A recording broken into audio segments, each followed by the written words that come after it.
This is this is lecture 8C part 2.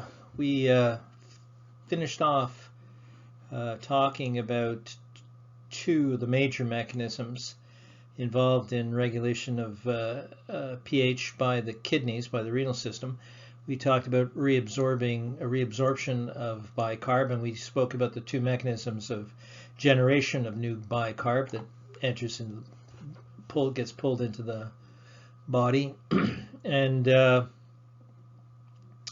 all three of these, there was one here and then two different mechanisms here, all of these end up causing a rise in the pH. So these would be operating when the pH is too low. And now we'll talk about the third one, which is excretion of bicarb. And this would, the effect of this would be result in a dropping in the pH, so that this kicks in when the pH is too high. Okay, so that's reabsorption, and we described it here, and then generating new bicarb and involving excretion of either hydrogen ions or ammonium ions. And that's here, it's described here and here. And now we'll move on to secretion of bicarb. If the body's pH is too high, the body's in alkalosis, then the cells lining the collecting ducts can mediate bicarbonate secretion.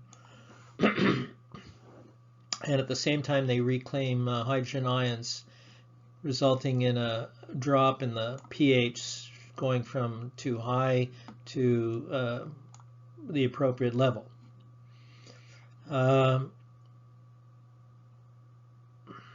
let's move on. I don't think we need to go into that stuff.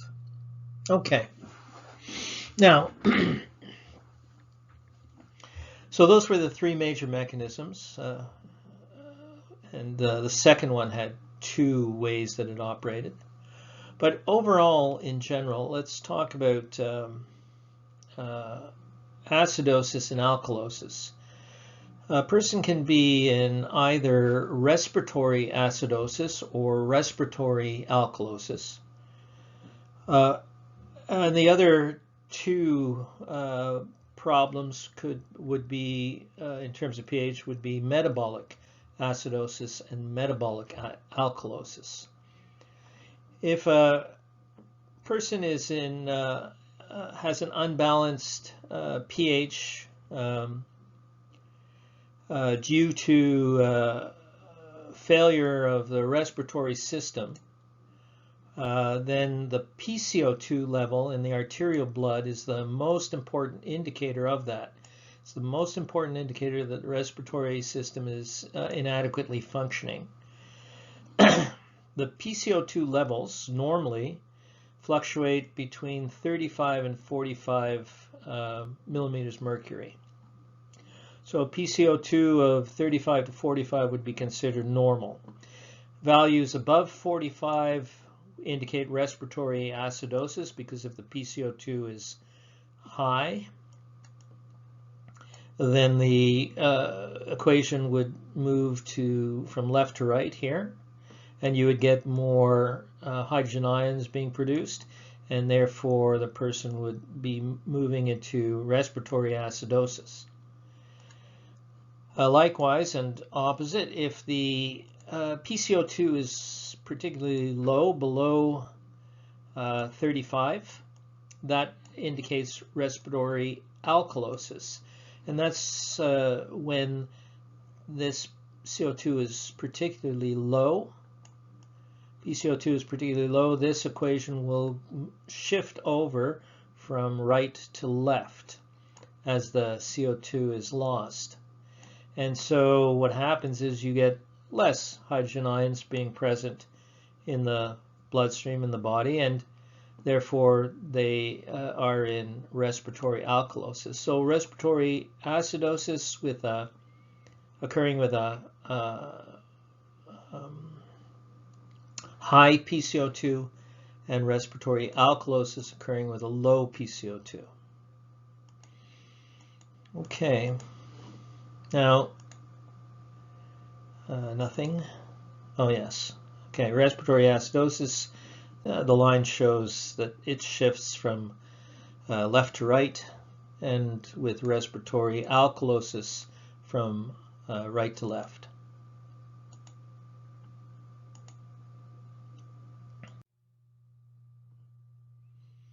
Now, respiratory acidosis is the most commonly occurring imbalance in terms of pH in the body. The most frequent imbalance is respiratory acidosis, and it will occur when a person is breathing shallow, very shallow breaths, meaning that their tidal volume is much smaller than normal, or if the gas exchange that would normally occur is hampered by some kind of disease process. And examples of diseases that could hamper gas exchange include pneumonia, in which large parts of the severe pneumonia, large parts of the lungs may be fluid-filled or consolidated with inflammatory cells. Also, cystic fibrosis can lead to this kind of hampered gas exchange due to accumulating thick mucus in the lungs. And also, emphysema would be a disease that could occur that might result in impaired gas exchange, because in a person with emphysema, the lung tissue is actually, there's quite a bit of loss of lung tissue. The alveoli tissue is significant amounts of alveoli tissue can be lost. Respiratory acidosis typically is the result of hyperventilation.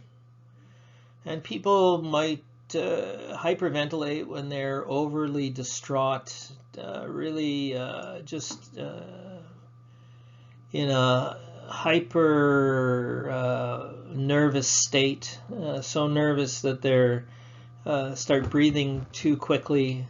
That's hyperventilation, and they are actually blowing off so much CO2 because of their rapid breathing that they cause a shift in the equation from right to left, and so they're losing a lot of hydrogen ions, and they go into respiratory alkalosis. The cure, of course, perhaps quite a few of you know, is to give them a paper bag and tell them to breathe into the paper bag. Hold the paper bag to their face and breathe into it. Now what that is going to do is they're going to start rebreathing the CO2, and that'll force their PCO2 back up into a more normal range, and the equation in terms of the bicarbonate buffering system, the equation in terms of their blood will shift from left to right, and there'll be a rise in the hydrogen ion concentration as the PCO2 rises because they're rebreathing that CO2, and they'll go back to the normal pH. So respiratory acidosis is the most common imbalance in pH control. Okay, now metabolic acid-base imbalance. This is quite different from respiratory in terms of how it arises. With respiratory, it's a question of with respiratory acidosis, respiratory alkalosis is some sort of abnormality with the respiratory system, resulting in for respiratory acidosis, there's the PCO2 is too high, and for respiratory alkalosis, the PCO2 is too low. But here, this imbalance, this kind of pH imbalance, involves all the other types pretty much, except for those that are caused by abnormal PCO2 levels, which are respiratory in origin, respiratory acidosis, respiratory alkalosis. With metabolic acid-base imbalance, it's the bicarbonate levels that would be changing and shifting above the normal or below the normal level. The normal level of bicarb in the blood is 22 to 26 milliequivalents per liter. So, in metabolic acidosis, which is the second most common imbalance in terms of pH, after respiratory acidosis, which is the first, it is typically caused by ingestion of too much alcohol or excessive loss of bicarbonate ions. It can also occur because of unusual accumulation of lactic acid or during shock. It can occur with ketoacidosis or ketosis that accompanies diabetic crisis. That's uncontrolled diabetes. It can also occur in starvation, which also ends up, by the way, causing ketoacidosis or ketosis, and can occur with renal failure. These are all possible causes of metabolic acidosis, all metabolic problems that can lead to unusually low pH in the body.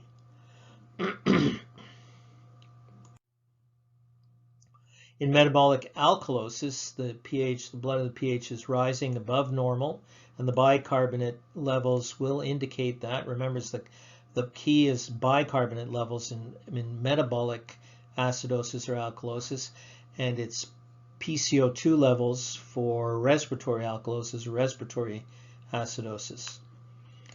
So with a rising pH and bicarb levels rising, you get metabolic alkalosis. Typical causes include chronic vomiting of the acid contents of the stomach. You lose quite a bit of acid and it gets replaced from the body fluids into the space of the stomach, and these people who chronically vomit will lose so much that they go into metabolic alkalosis. Or in excessive intake of base, and that can happen by taking too many antacids. Antacids contain bicarbonate, and you take too much, some people pop them one after another, and they can actually drive themselves into metabolic alkalosis in that way. Another way is chronic constipation, in which because the material stays for so long, bicarbonate that is usually lost in the feces is getting reabsorbed. Okay. So, in terms of imbalances, in terms of respiratory and renal correction, respiratory control of acid-base imbalance, or renal control, the inadequacy of one physiological buffer system will be compensated for by the other system. So, if a person is in metabolic acid-base imbalance, then the respiratory system will try to correct that. If a person is in metabolic acid-base imbalance, the respiratory system will try to correct that. If a person is in respiratory acid-base imbalance, then the renal system will try to correct that. All right.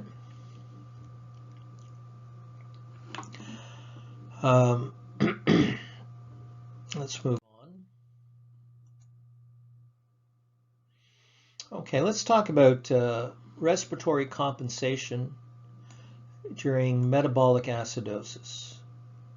So in metabolic acidosis, typically what you see, now I did mention that it's a question of looking at bicarb mainly, but you can get changes for metabolic imbalances, metabolic in origin imbalances, but you can get changes in the PCO2 because of the compensation mechanisms operating. So in metabolic acidosis, of course, this is acidosis, so the pH is low. There's a high concentration of hydrogen ions. The bicarbonate levels will be low, and because of the attempt to correct by the respiratory system, you will get elevated breathing and depth of breathing. That will cause a drop in the PCO2. But the original finding would be a low bicarb, a low pH. Yes, a low bicarbonate level and a low pH. So low pH, low PCO2, low bicarb, that indicates persons in metabolic acidosis, and their compensation at the same time should be obvious or seen clearly by the fact that they're breathing at a high rate and deeper breaths. They're allowing too much carbon dioxide to get removed from their blood by the respiratory tract, the respiratory system trying to compensate. So they're huffing and puffing, blowing off too much CO2, and with that loss of CO2, that drop in CO2, because they're breathing so much off, then the equation will go from right to left. You get a drop in the hydrogen ion concentration, and there is that compensation. So as the CO2 is eliminated, if this is a successful attempt by the respiratory system, the correction is revealed because PCO2 falls even further below normal, and the pH will rise if it's effective. Okay, if the metabolic acidosis can effectively be overcome by respiratory compensation, but you know, they can't keep it up forever. They can't keep huffing and puffing and blowing that off, blowing more than normal CO2 levels off. It's not a sustainable kind of correction. Let's move on. Okay, in metabolic alkalosis, you have a high pH and a low hydrogen ion concentration associated with the causing, by definition, that is alkalosis. They will have a high PCO2 and a high bicarbonate level. The high bicarb level is, in fact, the reason for the alkalosis, resulting in that high pH, and the high PCO2 is a sign that they're trying to correct. These kind of people, the respiratory compensation is exhibited by a slow, shallow breathing. They are allowing, by slowing down their, and it's completely involuntary, they're not actually conscious of doing that. They are allowing the CO2 to build up, the PCO2 level to rise in their blood, and as it rises, this correction of the alkalosis by the respiratory system can be revealed by the rising PCO2. That's why there's a high PCO2, and if the compensation by the respiratory system is effective, the pH will drop down into the normal range. So CO2 is accumulating, PCO2 is rising in these people, and the equation shifts over this way, and there's a higher amount of hydrogen ions, and therefore the pH drops down. Not the simplest kind of thing, but that's what's happening. You can't mix up, you know, some effects are due to the compensation. Some effects like the effect on the bicarb is due to the metabolic problem, but other signs that they have that can be measured, like their high PCO2, reflect the compensatory corrective mechanism that's trying to correct their imbalance and bring them back to the normal values of pH. Okay, so let's talk about, that was respiratory compensation. Let's talk about renal compensation. Remember, the system that's causing the problem will be corrected by the other system. So what you have here is, well, I don't know if that's the way to express it, but here what you have is, in order to correct respiratory-based acid-base imbalances, renal mechanisms step in. So it's a renal compensation for respiratory pH imbalance. The renal compensation is involves the kidneys trying to regulate the plasma pH. This kind of correction or compensation occurs much slower than can occur with respiratory compensation. Slowing down your breathing, making it shallower, or speeding up your breathing, making it deeper, can have a quite a swift effect on pH. But here it's much slower, so changes in the kidney activity will compensate, but it'll be a much slower response than with respiratory compensation of metabolic alkalosis and acidosis. Here we're dealing with respiratory acidosis or respiratory alkalosis. Even though it's slower, even though these renal compensatory mechanisms are slower, they have a much greater ability to restore and back to normal pH values in a sustained manner, because they're actually removing from the body the problem. So, just a second. I can't always get the, here we go. Okay, in terms of respiratory acidosis, what you have, remember the key thing is you can spot it with PCO2 levels. Respiratory acidosis, of course, you have a low pH with acidosis, high hydrogen ion concentration. You can spot it with PCO2. The high PCO2 is in fact the cause of the acidosis. Right? You have a cause and effect relationship here. High PCO2 causing the low pH. Okay, so cause and effect between these two. The high bicarb levels indicate something different. The respiratory rate is often depressed in these people and is in fact the immediate cause of the acidosis. Remember, this is the most common cause of acidosis. Respiratory acidosis is the most common cause of any pH imbalance. The high bicarb levels are indicative of the kidneys retaining bicarb to try and offset or counteract that acidosis. So here, in this case, what we have is that this is a result of the body trying, this indicates that the body is a result of the body trying to correct the high PCO2, which is leading to low pH. So the high PCO2 is the reason why the pH is low, and the high bicarb is reflects the renal compensation for this kind of respiratory acidosis. So what's going to be, well, let's move on. Keep it at that level. In terms of respiratory alkalosis, and I told you that the most common cause of respiratory alkalosis is hyperventilation.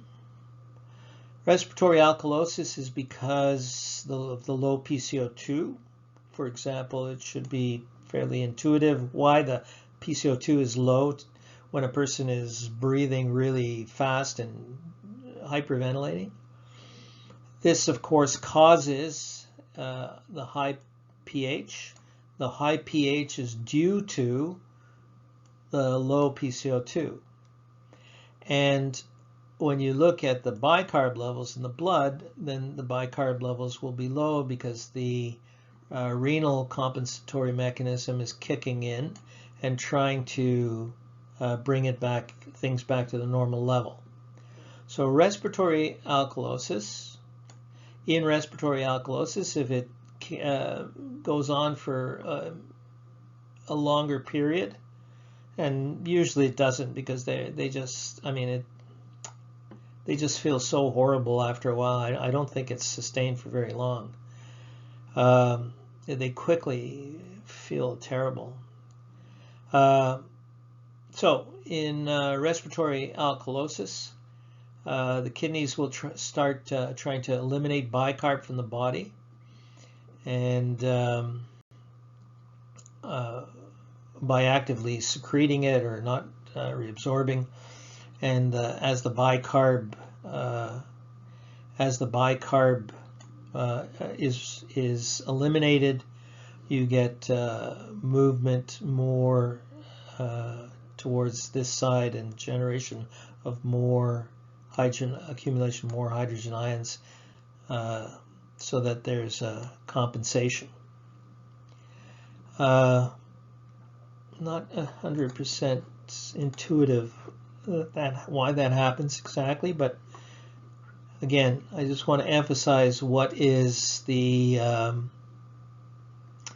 what is a measurable underlying cause is the low pH, is the low PCO2, which results in the high pH, and the body getting rid of bicarb is the way it compensates. So as you get rid of the bicarb, the pH will drop down, the hydrogen ions will accumulate. Okay, and we're done with that. Metabolic respiratory acidosis, respiratory alkalosis, metabolic acidosis, metabolic alkalosis. And we go into just a couple of sort of general things which are thrown in typically at the end of each of these lectures. I mean, there's an awful lot more to renal mechanisms maintaining homeostatic balance.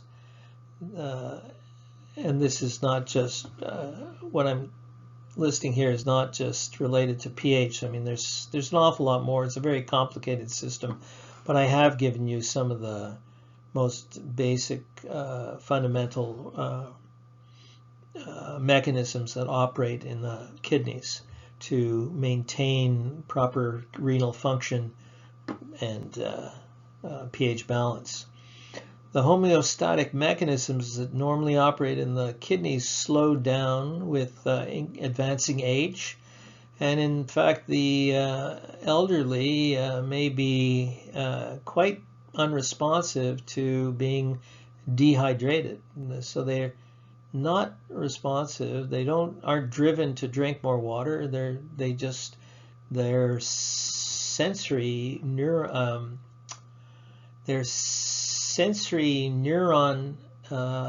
information going into the central nervous system has lost its sensitivity. A lot of the sensitivity is lost, and the signals aren't going in, and the central nervous system doesn't respond as robustly as it would in a younger person. The very young infants and the very old frequently fall victim to fluid or acid-base or electrolyte imbalance. It can be really quite amazing in a very young person how quickly they can bounce back from fluid or electrolyte imbalance. I'm not sure about acid-base imbalance, but from fluid or electrolyte imbalance, they're very, very responsive to treatment and can be running around normal in no time, within we're talking a few hours. I'm not sure about the old. They don't tend to run around as normal, energetic people necessarily. They're slower to respond, I would say, than the young people. Okay, problems in the young, typically for fluid or electrolyte or acid-base balance, typically reflect the fact that they have a low residual lung volume, high rate of fluid intake and output. Very high metabolic rate in young people. I'm talking about little kids.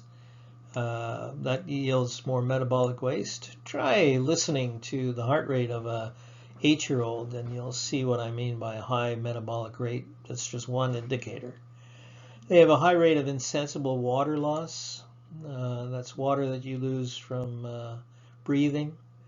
And in very small infants, the kidneys put out a fairly large volume.